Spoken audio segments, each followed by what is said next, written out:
ஆட்டுக்கால் பாயா செய்ய போகிறோம். எப்படி செய்யுதுன்னு பார்க்கலாம் வாங்க. இந்த சேனலுக்கு புதுசாக இருந்தால் சப்ஸ்கிரைப் பண்ணிவிடுங்க, மறக்காமல் பெல் பட்டன் அழுத்து. இப்போ எப்படி செய்யுதுன்னு பார்க்கலாம் வாங்க.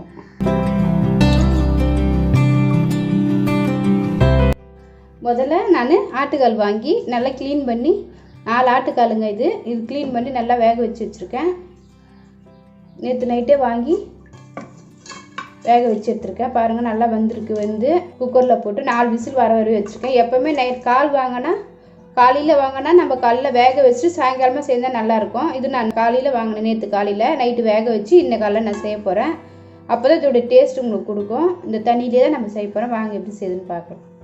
கடாய் வச்சுருக்கேன். 1 ஸ்பூன் மெழுகு, 1/4 டீஸ்பூன் சோம்பு, 1/4 டீஸ்பூன் சீரகம். இது நல்லா வறுத்து எடுத்துக்கலாம். நம்ம ஒரு பிரிஞ்சி இலை, 2 கிராமு 2 லவங்கம்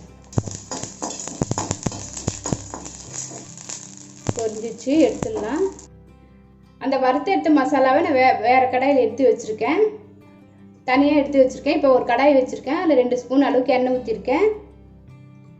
இப்போது 1/4 டீஸ்பூன் நம்ம சோம்பு போட்டுக்கலாம். இப்போ நம்ம சின்ன வெங்காயம் போட்டுக்கலாம்.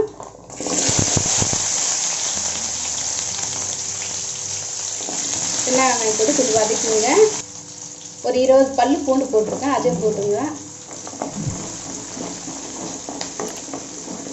எல்லாத்தையும் சேர்த்துதே நல்லா வதக்குங்க. நல்லா வதங்கட்டும். ஓரளவுக்கு வதங்கிடுச்சு. இப்போ நான் பெரிய வெங்காயம் ஒரு கட் பண்ணி வச்சுருக்கேன், வெள்ளை வெங்காயம் இதை போட்டுக்கலாம். அதையும் நல்லா வதக்கி எடுத்துருங்க. இது ஓரளவுக்கு பொன்னிறமாக வரணும், அப்போ தான் நம்ம தக்காளி சேர்க்க முடியும். நான் ஒரு ஸ்பூனு இஞ்சி பூண்டு விழுது 2 சேர்ந்த மாதிரி அதை போடுறேன். அதையும் போட்டு நல்லா வதக்குங்க. 3 தக்காளி பொடியாக கட் பண்ணி வச்சுருக்கேன், அதையும் போட்டுருங்க. அதையும் ஓரளவுக்கு நல்லா வதங்குற அளவுக்கு வதக்குங்க.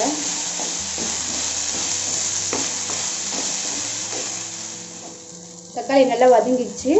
இப்போது நான் 1/2 டீஸ்பூன் மஞ்சள்தூள் போட்டிருக்கேன், குழம்பு மிளகாத்தூள் போடுறேன்.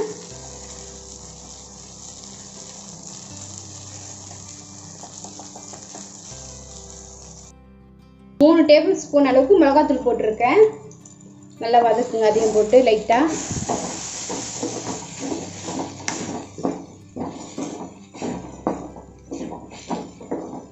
போதும். இது 1/2 ஸ்பூன் விருமிளகாத்தூள் போடுறேன். இப்போ இந்த இதுவை நம்ம ஏற்கனவே வேக வச்சிருக்கல ஆட்டுக்கால், அதில் போட்டு நம்ம பெரட்ட போகிறோம். அதை எடுத்துட்டேன். இப்போ அந்த வதக்கின மசாலாலாம் இந்த குக்கரில் போட்டுடலாம். அந்த ஆட்டுக்காலில் இது நல்லா கிளறி விட்டுருங்க.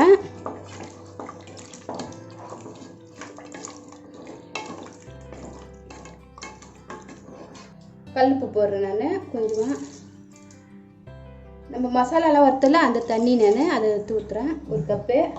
அவ்வளோதாங்க. இது ஒரு 3 விசில் வர வரையும் நல்லா வேகட்டும். மறுபடியும் அந்த மசாலாலாம் சேர்ந்து நல்லா வேகணுது. இதில் வேணுன்னா நீங்கள் துவரம்பருப்பு கூட போட்டுக்கலாம், அதுவும் நல்லாயிருக்கும். துவரம்பருப்பு போட்டு வேக வச்சு எடுத்து குழம்பு பாய வச்சாலும் அதுவும் நல்லாயிருக்கும். இப்படியும் நீங்கள் செய்யலாம். நான் இப்போ இப்படி தான் செய்கிறேன். இப்போ நம்ம மூடி வச்சிடலாம்.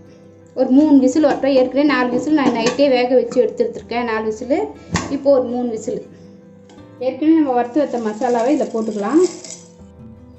ஏற்கனவே வறுத்து வச்ச மசாலாவை நான் போட்டிருக்கேன். இப்போ தேங்காய் போடுறேன். இதெல்லாம் சேர்த்து நம்ம அரைச்சிக்கலாம். ஒரு விழுதா மசாலாவை இந்த பதத்தில் அரைச்சிங்க. இப்போ நம்ம வேக வச்சுருக்கோம்ல, அதில் போயிட்டு நம்ம கலக்கலாம். இதை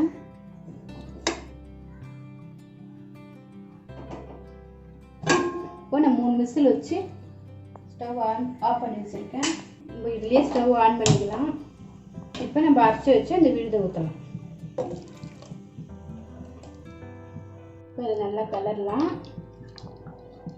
இது 10 நிமிஷம் கொதிக்கிட்டோம்.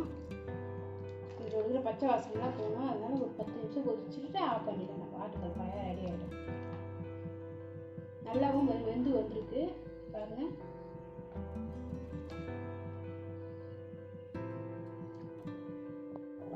இது நல்லா 10 நிமிஷம் ஆயிடுச்சு. நல்லா கொதிச்சிடுச்சு.